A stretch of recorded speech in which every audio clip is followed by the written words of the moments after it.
देखिए, हम बेसिकली आचार्यों के बारे में जान रहे हैं। तो आचार्य का मतलब क्या होता है? आचार्य का मतलब होता है जो अपने आचरणों से हमें सिखाते हैं। मतलब हमें जो सिखा रहे हैं वो अपने आचार्य में, अपने आचरण में भी वो उतारते हैं। अपने दिन प्रतिदिन के कार्यों में भी उस चीज़ को वो करते हैं। ऐसा नहीं कि हमें सिखा रहे हैं और खुद वो कार्य नहीं कर रहे। तो आचार्य ऐसा नहीं, आचार्य अपने आचरण से, अपने शब्दों से हमें सिखाते हैं। तो जैसा मोस्टली लोग बोलते हैं लेकिन करते नहीं हैं। बहुत लोग हम देखेंगे ना, बहुत सारे आजकल के टीचर हैं जो खुद बोलते हैं करते नहीं हैं। तो एक बार क्या हुआ, एक माता जी थी, वो अपने, उनका पुत्र बहुत गुड़ खाता था। गुड़, तो गुड़ खाने में बहुत एक्सपर्ट था। तो वो उसको छुड़वाना चाहती थी, तो एक बाबा जी के पास ले जाती है। तो बोलती हैं कि इसको बोल दो कि गुड़ ना खाए। तो बाबा जी बोलते हैं, कुछ देर मौन रहते हैं, फिर बोलते हैं एक हफ्ते बाद इसे लेकर आना। एक हफ्ते हो जाता है, एक हफ्ते के बाद वो उसे लेकर आते हैं। तो फिर बाबा जी उसको बुला के बोलते हैं, बेटा गुड़ नहीं खाना आज के बाद। तो माता जी बोलती, जब तुमको यही बोलना था कि गुड़ मत खाओ, गुड़ मत खाओ, तो फिर आप उसी दिन बोल देते, इतना सही बोलना था। बोले उस समय मैं नहीं बोल सकता था ना, क्योंकि उस समय तक मैं भी खुद बहुत गुड़ खाता था। तो बोले जब मैं खुद गुड़ खा रहा था तो मैं कैसे उससे बोलूँ। तो मतलब यही असली गुरु होते हैं, जो आचार्य होते हैं, जो अपने आचरण से सिखाते हैं। अगर खुद वो कार्य नहीं कर रहे हैं तो दूसरों को भी नहीं बोलेंगे वह कार्य करने के लिए। तो ये जो 6 गोस्वामी बेसिकली, इनको क्या कहा जाता है? प्राइम टीचर्स कहा जाता है। क्योंकि वो जो भक्ति के बारे में बोलते हैं ना, वही वो अपने जीवन में भी उसे दर्शाते हैं। तो एक महान व्यक्ति जिस चीज़ का आचरण करता है तो जन साधारण भी उसको फॉलो करते हैं। कोई महान व्यक्ति जो कार्य करता है तो जो जन साधारण के लोग होते हैं वो लोग क्या करते हैं? उस चीज़ को फॉलो करते हैं। तो गोपाल भट्ट गोस्वामी जो थे, वह जो बोलते थे वो करते थे। ठीक है? ऐसा नहीं कि का बोला कुछ और का करा कुछ, ऐसा नहीं था। वो जो बोल रहे हैं उस तरह से अपने जीवनचर्या में उसको वो उतार रहे थे। तो गौरी गौड़ीय, जो गौड़ीय का सबसे बड़ा ग्रंथ है वो है चैतन्य चरितामृत। तो चैतन्य चरितामृत को लिखने वाले जो लेखक थे वो कृष्णराज कविराज गोस्वामी थे। ठीक है? हाँ, चैतन्य चरितामृत में बेसिकली चैतन्य महाप्रभु की आद्य लीला, मध्य लीला और अंत्य लीला है। ठीक है? इन सारी तीनों लीलाओं का वर्णन उसके अंदर आता है। तो एक बार बेसिकली इसको चैतन्य चैतन्य चैतन्य को श्रील प्रभुपाद जी ने पोस्ट ग्रेजुएट का स्टडी कहा गया है। कृष्णराज कविराज गोस्वामी, कृष्णराज कविराज गोस्वामी। तो श्रील प्रभुपाद जी ने इस चैतन्य चरितामृत को क्या कहा है कि यह एक तरह का पोस्ट ग्रेजुएशन, अगर कोई इसे पढ़ता है तो पोस्ट ग्रेजुएशन भक्ति में करता है। ठीक है?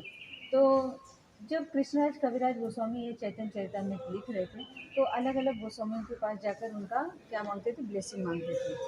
तो उनमें सबसे उस समय जो सीनियर में थे और थे उसमें सब सारे वरिष्ठ वैष्णव में एक गोपाल भट्ट गोस्वामी भी एक वरिष्ठ वैष्णव थे। तो जब कृष्णराज कविराज गोस्वामी उनके पास गए और उनसे कहा कि आप मुझे ब्लेसिंग दीजिए, तो उन्होंने बोला कि मैं आपको ब्लेसिंग दूंगा, आपको मदद करूंगा इसमें लिखने में। किसने कहा? गोपाल भट्ट गोस्वामी ने, कि मैं आपको चैतन्य चरितामृत लिखने में मदद करूंगा, लेकिन मेरा एक आपसे फेवर चाहिए मुझे। उन्होंने ये नहीं कहा कि हर जगह मेरा नाम होना चाहिए, जैसे किसी ने बिल्डिंग बनाने के लिए कुछ पैसे दिए, बोले सबसे आगे फ्रंट पे मेरा नाम होना चाहिए, नेम लिस्ट जो होनी चाहिए ना, नेम प्लेट होनी चाहिए, वो सबसे पहले मेरी होनी चाहिए। ऐसा उन्होंने नहीं कहा। उन्होंने क्या कहा? मेरा नाम कहीं नहीं आना चाहिए, मैं मदद करूंगा लेकिन मेरा नाम कहीं नहीं आना चाहिए। इसलिए देखा जाता है पूरे चैतन्य चरितामृत इतना बड़ा महान ग्रंथ है, इतना बड़ा ग्रंथ है, लेकिन हार्डली कहीं एक या दो जगह गोपाल भट्ट गोस्वामी के बारे में जानने को मिलता है। तो लेकिन अलग अलग जो आचार्य थे उन्होंने अपने अलग अलग पुस्तकों में इनका वर्णन किया है, जहाँ से इसलिए हमें ज़्यादा कुछ गोपाल भट्ट गोस्वामी के बारे में ज़्यादा कुछ जानने को नहीं मिला है। तो कुछ कुछ अलग अलग पुस्तकों से हम रेफरेंस ले रहे हैं। तो यहाँ पर जो थोड़ा उन्होंने लिखा है, आइए हम जानते हैं कि आज कहाँ से ले रहे हैं इसको।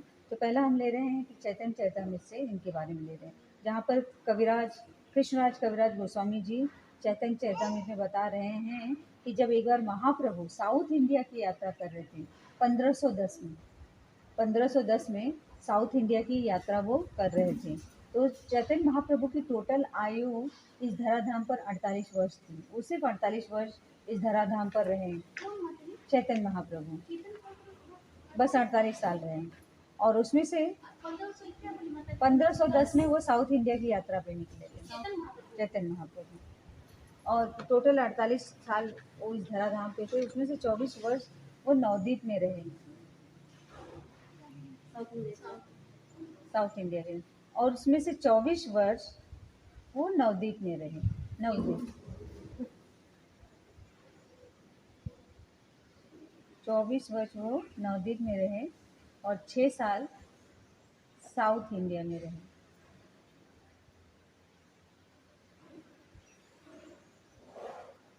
और 18 साल जगन्नाथपुरी में रहे।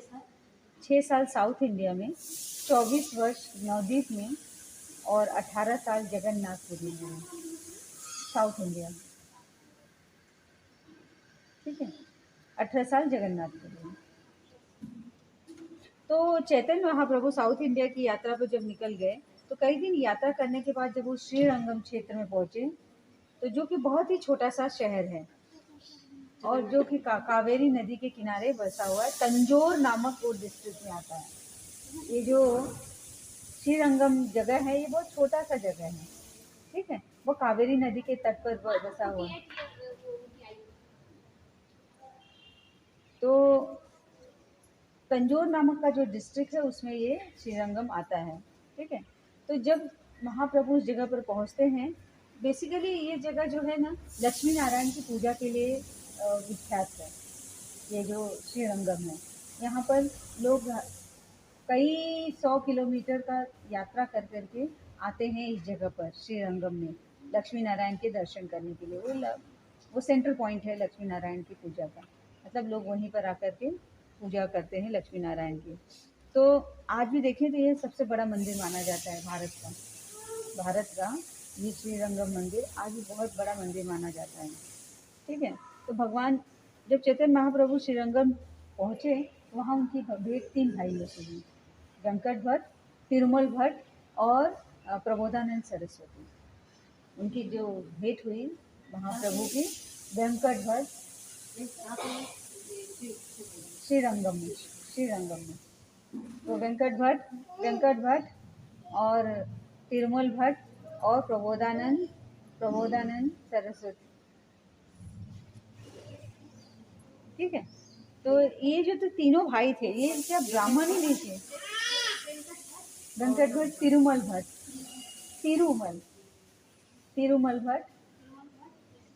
और प्रबोधानंद सरस्वती। तो ये प्रबोधानंद,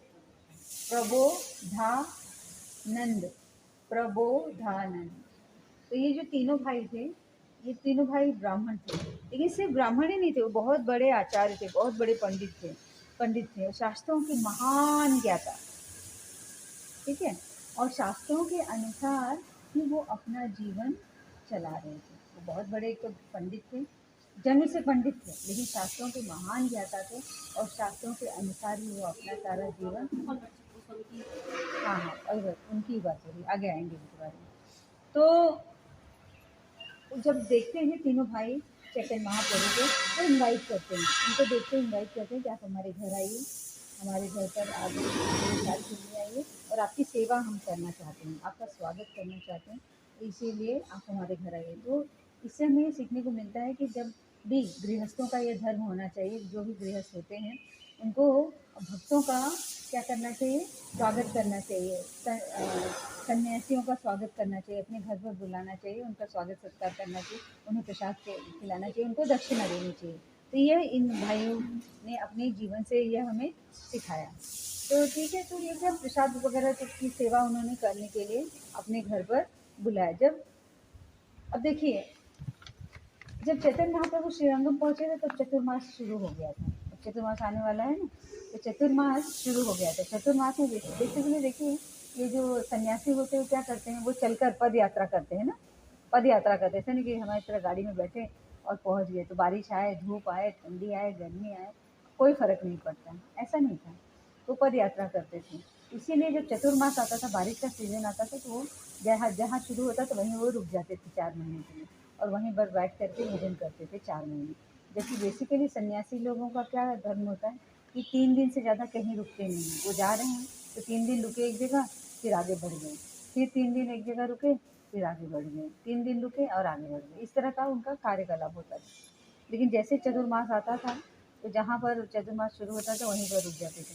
तो जब चैतन्य महाप्रभु श्रीरंगम पहुँचे तो चतुर्मास शुरू हो गया था। तो उन्होंने इन तीनों भाइयों का निमंत्रण स्वीकार कर लिया और वो 4 महीने तक तीनों भाइयों के घर में रुके। कौन? चैतन्य महाप्रभु। हाँ, वेंकट भट्ट, तिरुमल भट्ट, प्रबोधानंद, सरस्वती। अब देखिए, नहीं, सरस्वती आगे भट्ट होगा लेकिन इनका नाम प्रबोधानंद सरस्वती। सरनेम तो सबका भट्ट ही है लेकिन प्रबोधानंद सरस्वती इनको बुलाया करते थे। तो उसके बाद जो ये वेंकट भट्ट थे, इनके पुत्र का नाम था गोपाल भट्ट, जो कि आगे चलकर गोपाल भट्ट गोस्वामी हुए। वेंकट भट्ट के पुत्र का नाम गोपाल भट्ट था, जो कि आगे चलकर गोपाल भट्ट गोस्वामी हुए। ठीक है। तो इनकी आयु उस समय सिर्फ 7 वर्ष की थी। जब चैतन्य महाप्रभु जी उनके घर पहुंचे थे तो सिर्फ 7 वर्ष के थे। गोपाल भट्ट 7 वर्ष के थे। और ये जो तीनों भाई थे ना, ये कहाँ रहा करते थे? मंदिर के एकदम पास में उनका घर था। और वो मंदिर जा करके देखा जाए तो इनका सुबह दोपहर शाम तीनों मंदिर के कार्यकलापों में बीतता था। वो मंदिर की दिन भर में सेवा में लगे रहते थे। तो ये जो 4 संप्रदाय हैं, ब्रह्म संप्रदाय, रुद्र संप्रदाय, श्री संप्रदाय और कुमार संप्रदाय, ये जो चारों संप्रदाय हैं, इनमें से ये जो श्रीरंगम मंदिर है वो श्री संप्रदाय के अंदर आता है। श्रीरंगम जो मंदिर है वो किसके संप्रदाय के अंदर आता है? श्री संप्रदाय के अंदर आता है। तो वहाँ पर जो श्री संप्रदाय का जो ये मंदिर है, वहाँ पर भगवान की जो है बहुत ऐश्वर्यमय सेवा होती है। मतलब बहुत विलासतापूर्ण सेवा होती, बहुत वैभव और ऐश्वर्य के साथ उनकी सेवा होती है। तो महाप्रभु ने जब यह देखा तो बड़े खुश हो गए, बहुत बहुत खुश हो गए। और उन्होंने देखा कि ये तीनों भाई कितने ऐश्वर्य के साथ, कितने ऐश्वर्यपूर्ण ढंग से वो सेवा कर रहे हैं। तो उसको देखकर वो बहुत ही खुश हुए। चैतन्य चरितामृत में बताया जाता है कि प्रभु तुष्ट होइला मन, मतलब भगवान प्रसन्न होते हैं। प्रभु तुष्ट होइला मन मतलब भगवान का मन का प्रसन्न होता है जब वो देखते हैं कि कोई भक्त भगवान की सेवा बहुत मन से कर रहा है ना, बहुत जी जान से कर रहा है, अपने तन मन धन से कर रहा है। तो चैतन्य महाप्रभु बहुत प्रसन्न होते हैं, या भगवान स्वयं बहुत प्रसन्न होते हैं। श्री कृष्ण चैतन्य राधा कृष्ण नाही अन्य, श्री कृष्ण चैतन्य राधा कृष्ण नाही अन्य, मतलब जो चैतन्य महाप्रभु वो स्वयं श्री कृष्ण है। वो कॉम्बिनेशन फॉर्म है ना राधा और कृष्ण की, तो ये कोई और नहीं है, ये स्वयं भगवान श्री कृष्ण है जो चैतन्य महाप्रभु है। बेसिकली देखा जाए तो ये स्वयं राधा कृष्ण के जुगल अवतार हैं। ठीक है। तो इनकी जो तीनों भाइयों की सिंसियरिटी थी भगवान की सेवा के प्रति, वह देख करके चैतन्य महाप्रभु बहुत अट्रैक्ट हुए, बहुत प्रसन्न हुए, बहुत ही खुश हुए। तो अगर हम भी भगवान को अट्रैक्ट करना चाहते हैं, तो हमें भी क्या करना चाहिए? भगवान की सेवा करना चाहिए, भगवान की सेवा करनी और दिल से हमेशा तन मन धन से भगवान की सेवा करनी चाहिए, जिससे भगवान हमसे प्रसन्न हो जाएंगे। श्रील भक्ति सिद्धांत सरस्वती ठाकुर कहते हैं कि don't try to see the God, मतलब भगवान के देखने की कोशिश नहीं करो, इस तरह से भगवान की भक्ति करो, इस तरह से भगवान की सेवा करो कि भगवान स्वयं हमें देखने के लिए उत्सुक है कि कौन ऐसा भक्त है भाई, इतना सेवा कर रहा है, इतनी भक्ति कर रहा है, इतनी तपस्या कर रहा है। तो इस तरह से हमें नहीं भगवान को देखना है, हमें इस तरह के कार्य करना है कि भगवान हमें देखें। ठीक है। तो जो ये वेंकट भक्त, तिरुमल भक्त और प्रबोधानंद सरस्वती थे, ये रंगनाथ की सेवा किया करते थे और जिससे देखकर चैतन्य महाप्रभु को बड़ी संतुष्टि मिली कि तीनों भाई बहुत ही गंभीर हैं भक्ति में। ठीक है। तो तीनों भाइयों का डिवोशन लेवल देखा जाए तो बहुत हाई लेवल का था।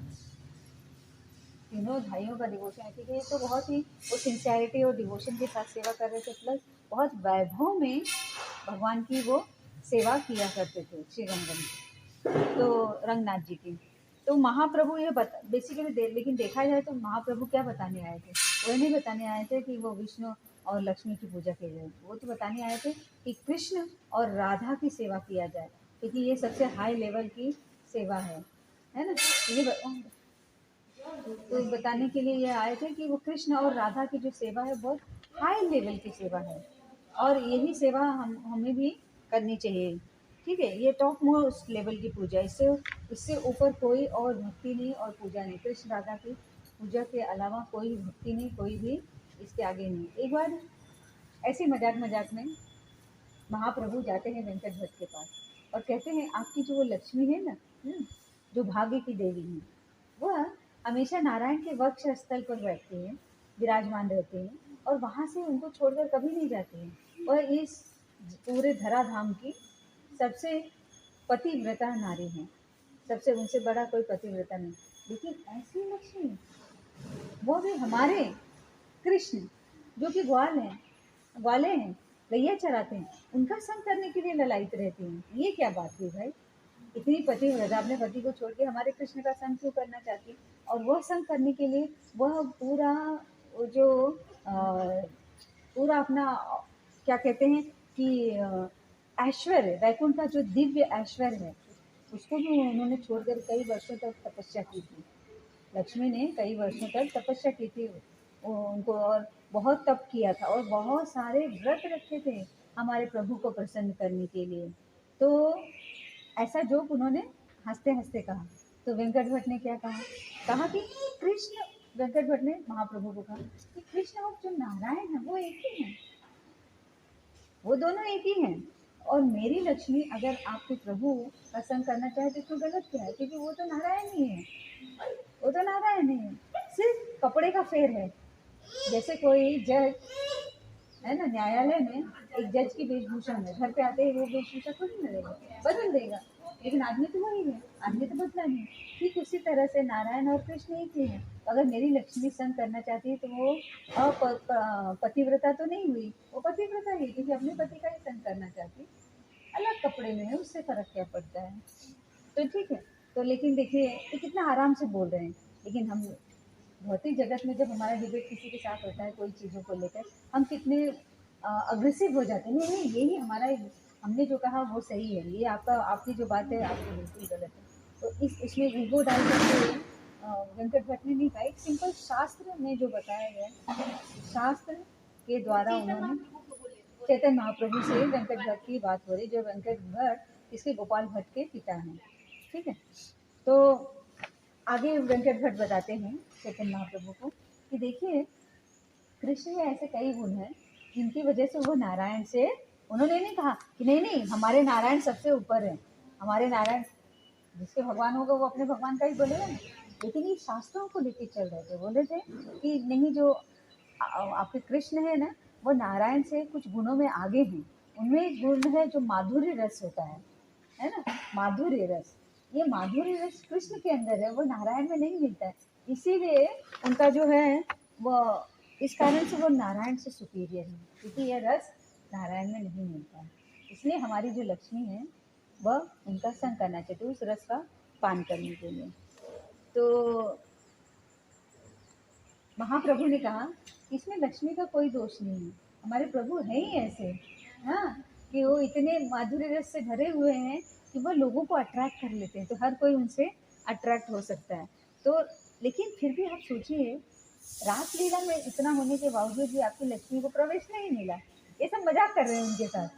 वो कहते हैं महाप्रभु कि इतना उन्होंने उनके लिए तप किया, तपस्या किया, व्रत किया, लेकिन फिर भी कृष्ण ने रासलीला में लक्ष्मी को प्रवेश नहीं करने दिया। तो महाप्रभु ने वो सिर्फ अपने पार्षदों के लिए रिजर्व कर दिया। तो वेंकट भट्ट ने कहा हाँ, मुझे भी यही, मैं भी यही सोच रहा हूँ। लेकिन यहाँ पर उन्होंने जिद पे नहीं अड़ गए कि हाँ हाँ मुझे तो सब पता है, ऐसे ही हुआ होगा कुछ, ऐसी मन घड़ंत बात वेंकट भट्ट ने नहीं कही। उन्होंने कहा, वो समझ गए कि उनका वार्तालाप महाप्रभु यानी स्वयं भगवान के साथ हो रहा है, तो भगवान से कौन जीत सकता है। तो उन्होंने कहा कि महाप्रभु, मेरी जो बुद्धि है वो लिमिटेड है, मेरा ज्ञान लिमिटेड है, ठीक है, मैं एक साधारण सा इंसान हूँ, इसलिए मेरी जो इंद्रियां हैं, मेरा जो ज्ञान है वो बहुत क्षणिक है, बहुत लिमिटेड है, और मैं जल्दी से परेशान हो जाता हूँ। मैं जल्दी से परेशान हो जाता हूँ, इसीलिए मैं भगवान की अतरंग लीला में प्रवेश नहीं कर सकता। मतलब जो उनकी अतरंग लीलाएं हैं उनको मैं समझ नहीं सकता हूँ, इसलिए मुझे पता नहीं है कि उन्होंने क्यों प्रवेश नहीं करने दिया। तो अभी देखो, जनरली क्या होता है, जब हम किसी से हारने लगे तो हमें क्या, ईगो को बीच में नहीं लाना चाहिए, ईगो इशू को बीच में नहीं लाना चाहिए कि नहीं नहीं हमको तो पता है, ऐसा है वैसा है। मतलब ये सारी कुछ जो लीलाएं हो रही हैं, जो भक्तों की, अपने आचार्यों की, इनके ये हम क्यों सीख रहे हैं, ये सीखने, ये जानने के लिए कि हमारे लाइफ में कभी भी ऐसा वाद विवाद का है, अपनी बातों को रखिए, लेकिन उसको ईगो को, अगर आपको शास्त्रों का ज्ञान नहीं है और हम बात रखते हैं तो उसको ईगो तक नहीं लाना है, वो इस बात से समझाया जा रहा है। ठीक है, तो फिर अर्जुन ठीक इसी तरह से बहुत सारे अपने लॉजिक नहीं हमको देने हैं। अभी देखिए महाभारत में, महाभारत के युद्ध स्थल में जब अर्जुन बहुत सारे लॉजिक दे रहे थे ना कि मैं अपने जो है अपने भाइयों का वध नहीं करूँगा, अपने जो स्वजनों का वध नहीं करूँगा, और मैं भिक्षा मांग करके अपना जीवन व्यतीत करूँगा, लेकिन मैं किसी को मारूंगा नहीं क्योंकि मैं तो मुझे नरक भोगना पड़ेगा। हाँ, तो इस तरह के जब लॉजिक दे रहे थे तो कृष्ण ने उनको समझाया, क्या कहा कि तुम मुझ पर विश्वास रखो, तुम क्या करो, मुझ पर विश्वास रखो, और मेरा स्मरण करके क्या करो, युद्ध करो। मुझ पर विश्वास रखो और मेरा स्मरण करो, दो चीज बोला था, मुझ पर विश्वास रखो और मेरा स्मरण करके युद्ध करो।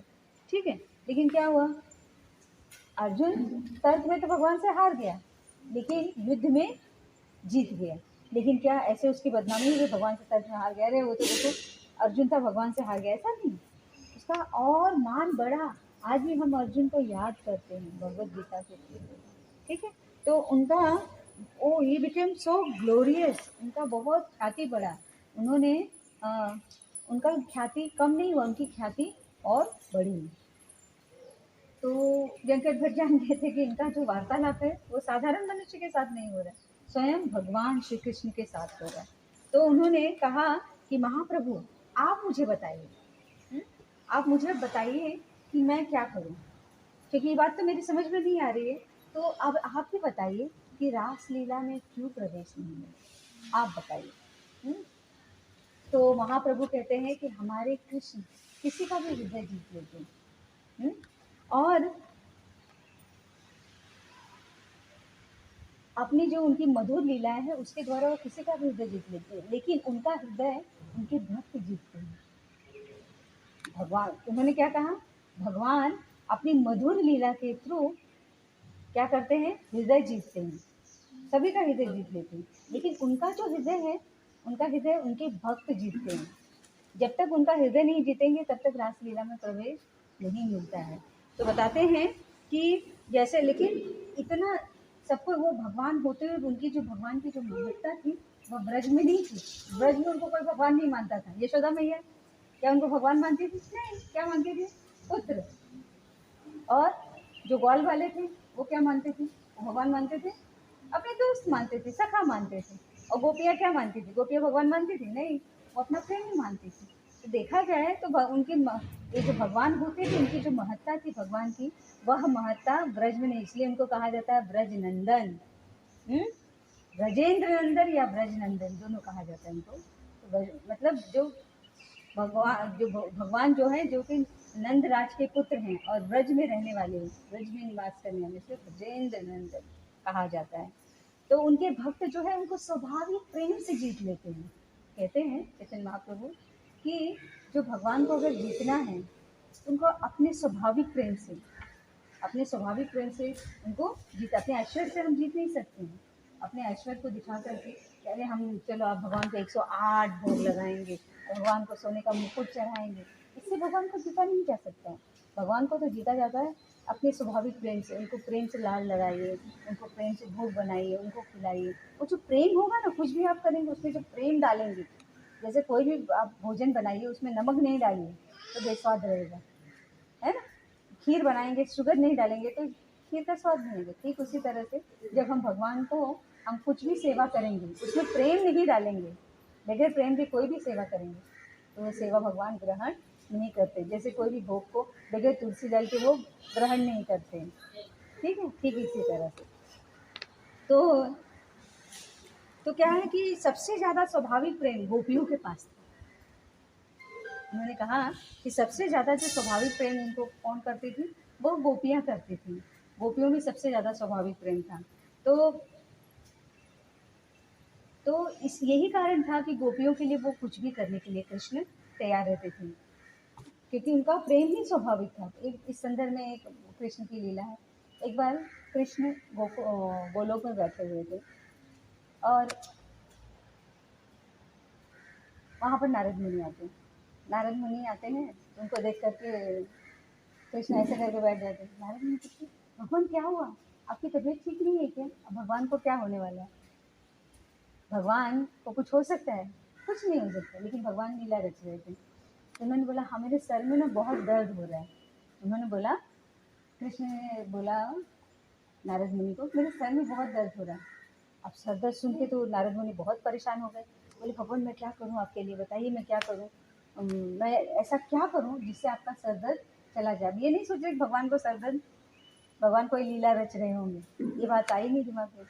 तो उन्होंने बोला, तो कृष्ण ने कहा कि एक उपाय है, आप करेंगे? बोले हाँ हाँ बोलिए।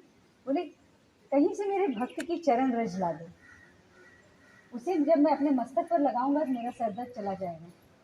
अब चाहते तो नारद मुनि स्वयं भी अपनी चरण रज देते थे, लेकिन चरण रज, प्रभु आपको जो चरण रज देगा वो तो नरक में चला जाएगा, उसके तो सारे जो पुण्य है वो तुरंत खत्म होकर के वो नरक में चला जाएगा, तो फिर ये ऐसा कोई क्यों करेगा? बोलेगा नहीं आप जाओ तो मेरे भक्तों के पास जाओ। तो मुनियों, बहुत सारे मुनि के पास गए, पूछा। जब ये कोई सुनता कि चरण रज, बोलते नहीं नहीं हम प्रभु को कैसे अपनी चरण रज दे सकते हैं, हमें तो नर्कगामी होना पड़ेगा, नर्क में भोगना पड़ेगा, तो हम ये नहीं कर सकते। नारद मुनि वापस आ गए। बोले कोई भी ऋषि मुनि आपको चरण रज देने के लिए देंगे। बोले जाइए जाइए हमारी रानियों के पास, रानियों से मांग कर जाइए। रानियों के पास जाके रानी पति को कैसे अपने चरण की धूली दे, पति को अपने चरण की धूली देंगे और मस्तक पर लगाएंगे पति, तो भाई हम तो पत्नी होकर हमें नरक भोगना पड़ेगा। पत्नियों ने भी मना कर दिया। तो अब उन्होंने कहा कि ना, अब बोले कि अब तो नारद मुनि कहते अब तो कोई नहीं बचा। तो कृष्ण कहते कोई नहीं बचा, अरे गोपियाँ बची हैं जरा। बोले अरे वो क्या देंगी, वो तो गांव की ऐसी है साधारण सी स्त्री। बोले जाओ तो जरा। तो नारद मुनि गए। गोपियों ने जैसे सुना कि प्रभु को सर दर्द हो रहा है तो वो एकदम बेचारी परेशान हो गए, एकदम हाहाकार करने लगे। फिर पूछी अच्छा बताओ कैसे प्रभु ठीक होंगे? उन्होंने बोला, प्रभु ने कहा कि कोई भी भक्त मुझे अपने चरण रज दे देंगे। बोले बस इतनी सी बात? सारी गोपियाँ फटाफट अपने पैरों को गीला करके धूल में ऐसे दबा दबा करके। बोले अरे मूर्ख हो तुम। नारद मुनि बोले गोपियों को, तुम लोग महामूर्ख हो, अरे चरण रज दो कि प्रभु को, नरक में जाओगी नरक में। बोले अरे नरक में जाना पड़े चाहे जहाँ भी जाना पड़े, इस चरण रज से ठीक हो जाएंगे ना प्रभु? बोले हाँ। उन्होंने कहा इससे ठीक हो जाएंगे मतलब ठीक हो जाएंगे। बोले तब चाहे जितनी ले जाओ, हमको जितनी बार नरक जाना पड़ेगा हम जाने के लिए तैयार हैं, आप चाहे जितना ले जाना है उतना ले जाओ। तो लेकर आए तो खुद एक्चुअली घटना से वो समझ गए थे कि गोपियाँ कितनी बड़ी भक्त हो। जान गए कि मैं रोज नारायण नारायण इतना करता रहता हूँ, लेकिन देखिए मैं अपने चरण रज नहीं दे पाया, मैं अपने स्वार्थ में रह गया कि मुझे नरक जाना पड़ेगा, मेरे सारे पुण्य छीन हो जाएंगे। तो नारद मुनि भी बहुत मतलब बाद में व्यथित हो गए कि मैंने ऐसे कैसे कर दिया, लेकिन वो जान गए कि गोपियों से बड़ा कोई भगवान का भक्त नहीं, इसीलिए भगवान 24 घंटे गोपियों का ध्यान करते रहते हैं, उनको याद करते हैं। अभी इसी बात से नारद मुनि को पता चल गया। तो देखा जाए तो ये इसीलिए हम लगाते हैं ना गोपीचंद। तो देखा जाए तो रासलीला में जो सिर्फ गोपियाँ ही ऐसे अधिकारी हैं जो प्रवेश कर सकते हैं, क्योंकि उनका जो भक्ति का लेवल है ना वो बहुत हाई लेवल का है, बहुत उच्च लेवल का है। ठीक है, तो अगर हमें या किसी को अगर रासलीला में भाग लेना है भगवान के साथ, तो उसे गोपी जैसा उच्च लेवल का भक्त बनना पड़ेगा। लक्ष्मी जी नहीं नहीं तो लक्ष्मी जी जो संग करना चाहती थी, लक्ष्मी जी जो भगवान श्री कृष्ण का संग करना चाहती, तो लक्ष्मी मतलब ऑपुलेंस है ना। उसमें क्या है कि उनका जो सुपीरियर फॉर्म है, लक्ष्मी जी का जो फॉर्म है सुपीरियर है, और वो उसको वो संग भी करना चाहते थे, साथ में अपने उस सुपीरियर फॉर्म को मेंटेन भी रखना चाहते थे कि मैं लक्ष्मी हूँ, मैं भाग्य की देवी हूँ। वो साथ में उनका जो बोलते हैं ना, वो त्रिनादपि सुनिचेन, मतलब नीचे लोअर लेवल तक नहीं, जो कि गोपियाँ एकदम हमेशा लोअर लेवल पर भक्ति में बनी रहती थी, वो उन्होंने वो मेंटेन नहीं कर पाई लक्ष्मी मैया। लक्ष्मी मैया ने क्या किया था कि वो जो था कि गोपियों के पद चिन्हों पर नहीं चली, वो अपने ऑपुलेंस के साथ वो चाहती थी कि वो भगवान की भक्ति करे या भगवान का संग करे, तो वो हो नहीं सकता एक ऑपुलेंस को लेकर के अपने आप को कि हम इतने हैं, मैं लक्ष्मी हूँ और साथ में भगवान का संग, ये दोनों काम नहीं हो सकते। जहाँ पर मान आ जाता है, जहाँ पर अभिमान आ जाता है, अभिमान के साथ भगवान की भक्ति नहीं हो सकती है। तो अपने ऑपुलेंस का जब तक त्याग नहीं करेगा कोई, तब तक वो भगवान की लीला में प्रवेश नहीं कर पाता। तो यही कारण था कि लक्ष्मी मैया जो थी वह, क्योंकि वो अपने ऑपुलेंस को त्याग नहीं पाई, और इसीलिए उनको रास लीला में इतना सारा तपस्या करने के बावजूद, इतनी सारी ऑस्टेरिटी करने के बावजूद उनको प्रवेश नहीं मिला। तो महाप्रभु ने वेंकट भट्ट को ये समझा दिया कि प्यार शक्ति से बड़ा होता है, जो प्रेम होता है वो होता है शक्ति से बड़ा होता है, और माधुर्य ऑपुलेंस से बड़ा होता है। माधुर्य जो होता है वो ऑपुलेंस से बड़ा है। तो लक्ष्मी मैया का जो ऑपुलेंस था, उससे भगवान का जो माधुर्य है वह बहुत बड़ा था, इसलिए उनको मिला। ये बात उनको समझ में आ गई। इसलिए कृष्ण सुपीरियर हैं नारायण से, हर क्वालिटी में जो कृष्ण है इसीलिए सुपीरियर हैं। तो ये जो तीनों भाई थे, ये बड़े ध्यान से इन सब बातों को सुन रहे थे और कन्विंस हो गए कि चैतन्य महाप्रभु जो कह रहे हैं वह ठीक कह रहे हैं। तो आज के लिए बस इतना पर, यहीं पर मैं अपनी वाणी को विराम देती हूँ। बाकी हम अगले क्लास में करेंगे। तो नेक्स्ट क्लास में ये टॉपिक ख़त्म हो जाएगा, एंड हो जाएगा। श्री गोपाल भट्ट गोस्वामी